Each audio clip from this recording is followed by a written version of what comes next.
So we're going to do an unboxing and assembly of the Cravot S2 CyberRack. Now this is not the E2, this is the brand new S2 CyberRack. There were only 50 of these units available when they were first released, and I was fortunate enough to get one of the 50. The reason that I picked them is we have the Aipas M1 Pro bikes, e-bikes, which are brand new. They've just been released. People are still receiving them. The issue with those particular cyber bikes is that they have a 52-inch wheelbase. That's pretty long. Most bikes have a maximum of a 50-inch wheelbase, and because of that, most bike racks are made for up to a 50-inch wheelbase. So right now on the market, this is the only rack that will fit a 52-inch wheelbase e-bike. Also, these bikes are very heavy. They weigh in at 90 pounds a piece, which is pretty heavy for an e-bike. So I needed something that would carry the weight and it would handle the wheelbase of those bikes. Now this Cravot CyberRack will hold up to 300 pounds, okay, which is pretty substantial. And it will take up to a 52-inch wheelbase. Plus it has a ramp, which is really nice. That's going to help load those bikes because I'm getting older and not quite as spry as I once was. So we're going to go ahead and we're going to put this thing together. We're going to assemble it, and then we're going to put it on the back of the Jeep. Probably do it tomorrow because it's getting in the afternoon here and I have thunderstorms rolling in. So we'll put it on the back of the Jeep, we'll load up the bikes, and we'll do a complete review of it and see how it does. So without further ado, we're going to go ahead and head inside and we're going to unbox it and put it together for you. It's so easy! Me and Big Dummy here can do it! Glad the instructions had pictures. All right, so here we are with the Cravot S2 CyberRack. So we're going to go ahead and get to the unboxing. You see I have a little buddy here. Again, we have thunderstorms here in central Pennsylvania. She doesn't like thunderstorms, so I'm sure she's going to offer any assistance that she can while I'm putting this thing together.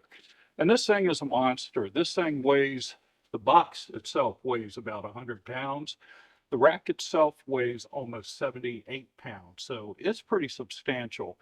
FedEx delivered it again, and I want to thank FedEx for the fine job that they've done. Hopefully there are no missing parts in this thing. You know, I don't blame the driver at all. God love him, he delivered our heavy 100-pound bikes, 2 of them, and this thing, so he probably really hates me right now. Maybe this is because he punched it out, who knows? But anyway, yeah, the box has seen better days. We're going to go ahead and tear into this thing. Daisy might help me, she might not. And we'll see what we have to do. So stand by. We're going to start unboxing.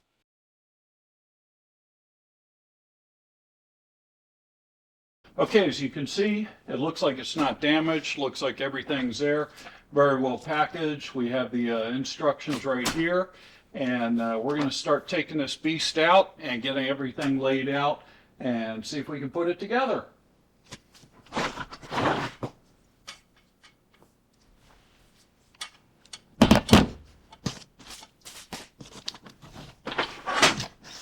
Cravot, nice little logo there.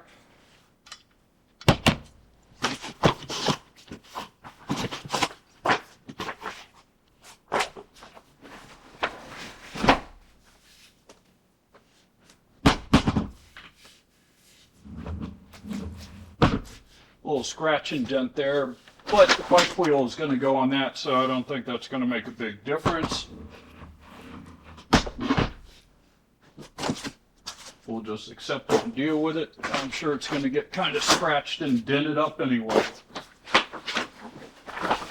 Looks like we have our foldable ramp. Everything looks very heavy duty. Very nice powder coating or paint. Good welds. And again, lots of cardboard. Looks like we have some parts.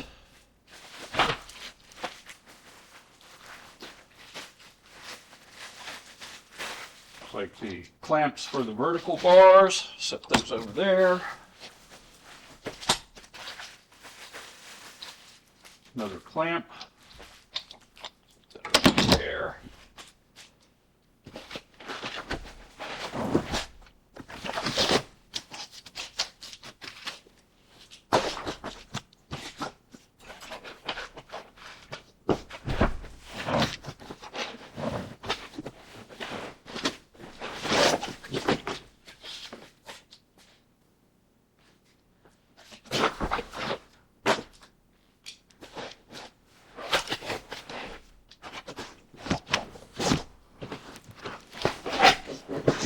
Yeah, this thing's pretty heavy. It's pretty heavy duty. Yeah, the vertical bars. I'm just going to set the parts out of the box for right now and get rid of this box, clean up the floor, get everything set out, and probably put a moving blanket down because I don't want to damage the floor, because you guys who are married know what I'm talking about if I put a dent in this floor, right? Okay, just saying. Anyway, I'm going to go get some padding to put down on the floor, get rid of some of this packing material, and I'll be right back. All right, so I have all my tools and the parts laid out that I'm going to need. I have the bicycle wheelbases here. I have the actual carrier itself here. I have 4 of the M8 bolts with their flat washer and their lock nut on it. One thing that they don't tell you about in the instructions is you will need a 5mm hex key or Allen wrench. This will go in the head of the M8 bolt to hold it steady while you're tightening it down. For those of you who have not dealt with the lock nuts before, they have a little nylon insert. These are blue, and that will be on top of the nut. You will actually screw the bolt into the nut, and then it will capture the nylon insert, and that will act as a lock washer. You'll find that once you hit the nylon insert, you'll start getting some resistance, and it'll be harder to turn. You will definitely need a tool to turn it, but this is so that it doesn't vibrate loose. You'll also need your 1/2-inch open-end wrench or box wrench. Okay, let's get started. The instructions say place the beam assembly above and into the bottom bracket, align the holes, install 4 pieces M8 bolt and 4 pieces M8 lock nut with M8 flat washers, and tighten the bolts. Okay, so the first thing we're going to do, we're going to take these M8 bolts, we're going to take one of them apart, take the washer off, take the nut off, place the bolt aside. Again on the second one, take the washer and nut off, place the bolt aside. We're going to take the ramp, and we want the part that has the open pieces on it, the cutouts for the actual ramp itself. We're going to take the wheel holder, wheel track, whatever you want to call it, and we're going to put it on here. Now it has 2 holes. You're going to make sure that these 2 holes line up with the 2 holes in the carrier. And we're going to take our bolt, we're going to drop it through so the head is on top, line it up, and we're going to take our flat washer, place it underneath, and we're going to take our lock nut, place it underneath, and remember it goes on so that the nylon end engages the bolt last. Okay, we'll keep that on loosely. So we're going to place the other one through, same fashion, like so. Place your washer on the bottom, and then your lock nut. And it takes a little dexterity to do it by yourself, but it's no big issue. It can be done very easily. And you want to make sure that when you put these nuts on, that they go on nice and easy. If you meet a lot of resistance before you hit the nylon lock part, you're cross-threading it. You want to make sure you definitely do not cross-thread it. So we're going to take our 1/2-inch wrench, we're going to put it around the nut on the bottom, and we're going to tighten the top with the Allen screw.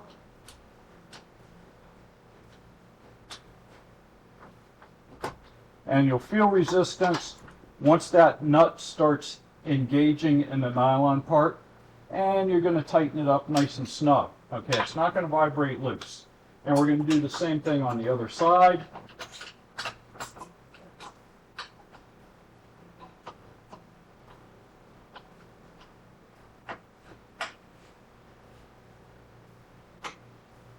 Nice and snug, like so. Okay, that's our first wheel ramp done. And you can see on the bottom here how the nuts are snugged down and they're engaged, and you have thread showing through, which means that the nylon lock nut is engaged and doing its job. Okay, we're going to start on the second piece here. and it's going to be directly opposite, just backwards, of the first one that we put on. So the end that has the two slots for your ramp is going to be opposite of that one. But we're going to assemble it the same way. We have the two holes up top. They're going to match up with the two holes on your carrier.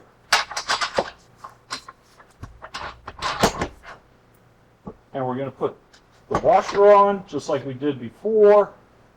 Actually going to set this up on my knee, give me a little space to work under there. And we're going to put the lock nut on. Make sure it's facing the right direction. We're going to just get it started. And put the second one on, same way. Washer goes on the bottom along with the lock. And you can see how the wheel carriers are offset. That's supposed to be that way. We're going to take our wrench, we're going to tighten them up the same way we did the other one. Get them nice and snug.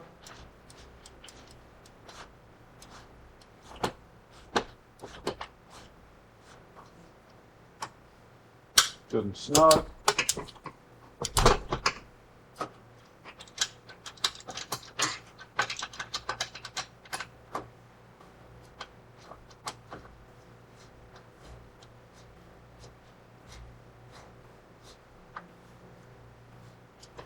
All right, and there we have it.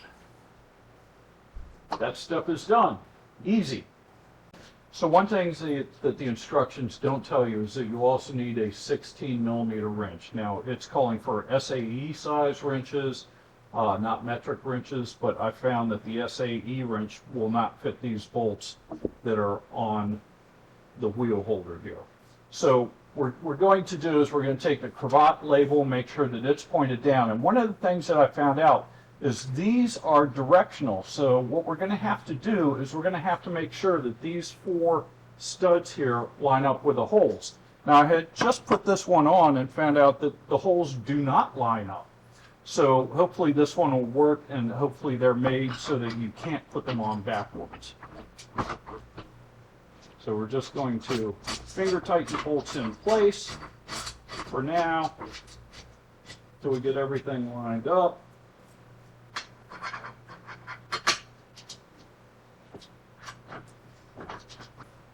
And again, whenever you're assembling something like this, you want to make sure that the nuts, the screws, the bolts, they all go in very easily, because if they don't go in easily, something's wrong and you might possibly be cross-threading them.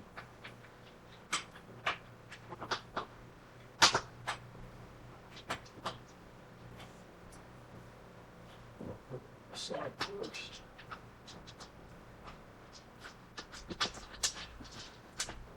Yes, they are directional. They are assigned to each side.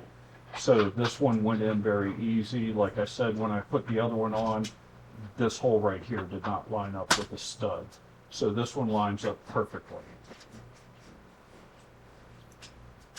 So all the bolts are in finger tight. Now we're going to take our 16mm wrench and we're going to go ahead and snug them up.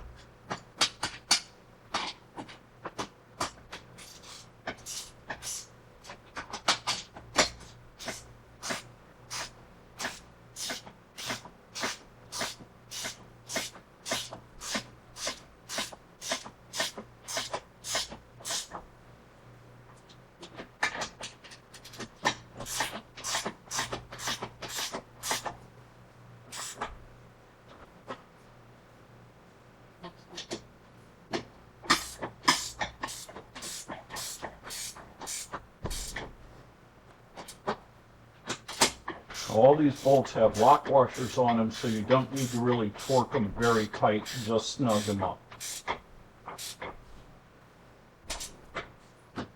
Okay, that one's done. We're going to flip this around and we're going to do the other side. Be right back.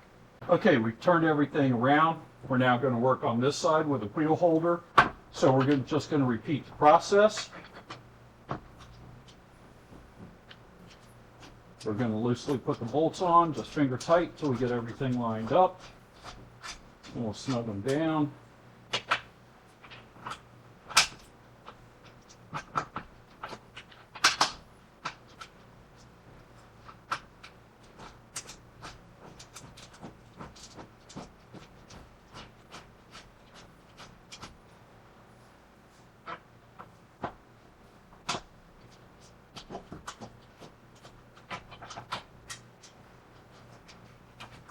And yes, these are directional. They're assigned to each side because now all 4 studs line up on this one and all 4 studs line up on that one.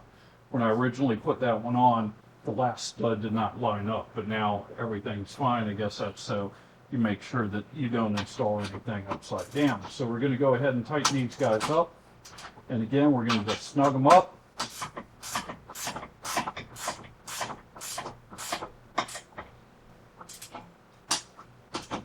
The build quality on this looks really good.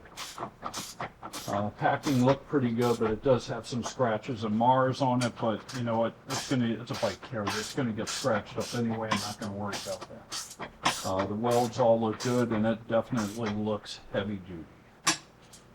So I'm looking forward to getting this on the back of the Jeep and putting the bikes on to see how it goes.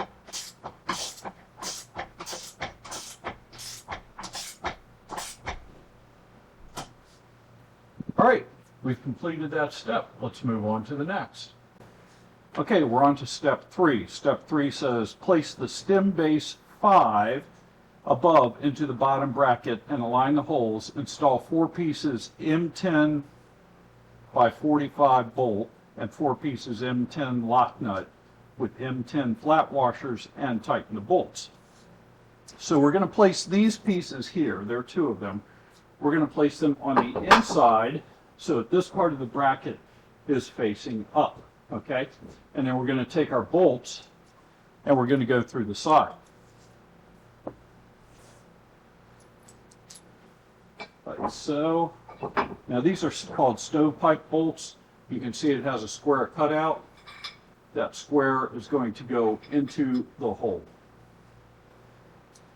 Like so. And it's a little tight fit because it's got paint and stuff in there, but I hope you can see that. Okay, so we're going to place the bracket on. We're going to take our stovepipe bolts and we're going to put them in like so. Put your flat washer on and again your lock nut so that the nylon part is facing out, and we're just going to hand tighten it for right now. Now having these stovepipe bolts means that you do not need a wrench on the other side once you start torquing it down.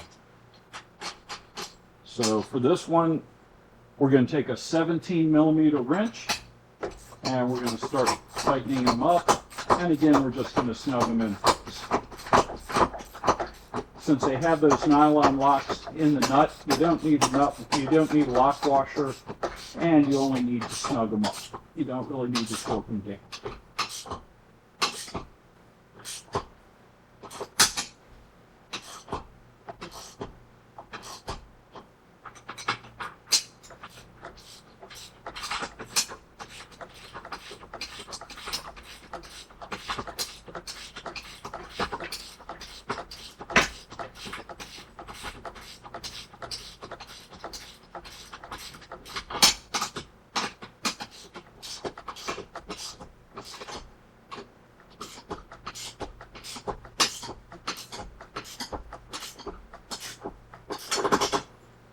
Okay.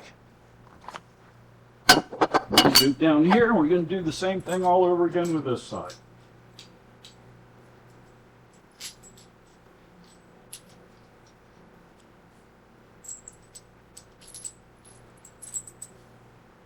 This one is going to go like so, and we're going to put it together.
Okay, so one of the things we're going to do, we're going to cheat a little bit.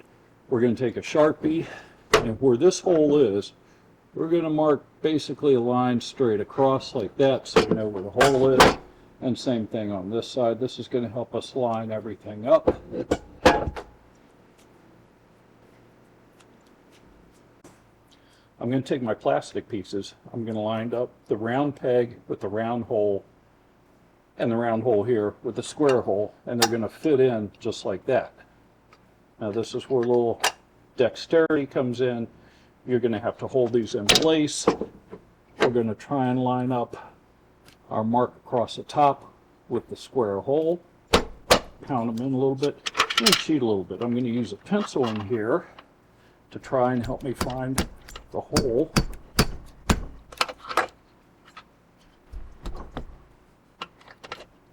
And the piece, like so. Slide it in. See, the pencil came in handy. We're just going to kind of work it through. And again, it's a stove bolt, so it has that square head to it. And we're going to fit that in the hole. We're going to put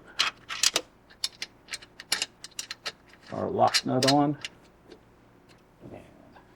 and use a wrench, 17mm wrench. Tighten this guy down. We're going to snug this up. And again, we don't want this one very tight.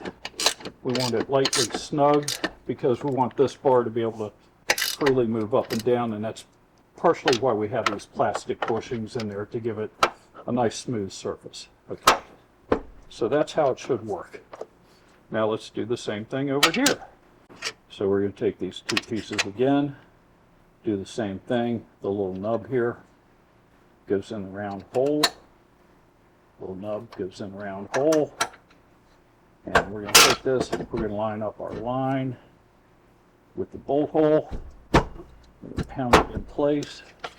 Use our pencil to help us line up.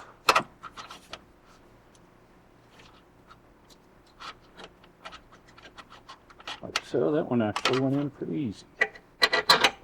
Perfect. And the head goes in flush. We're going to put a bolt on. Like so, tighten her up.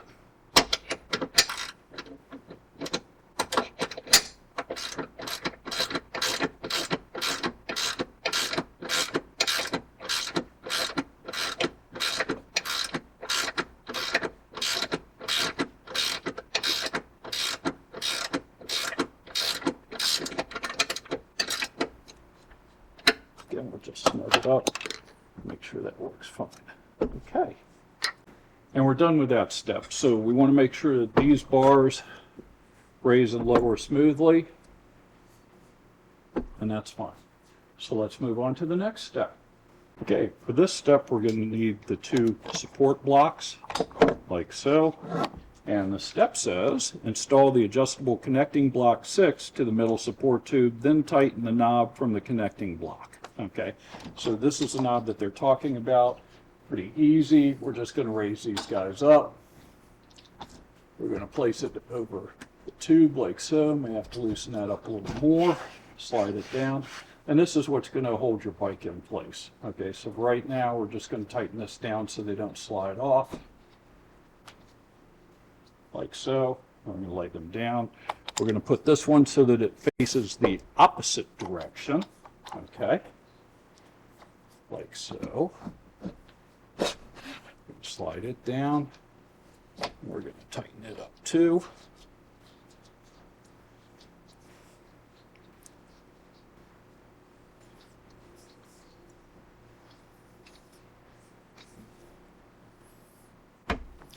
So that's done. The rack is assembled. So the next step is we're going to take this outside and we're going to put it on the Jeep, and I'll show you how that's done.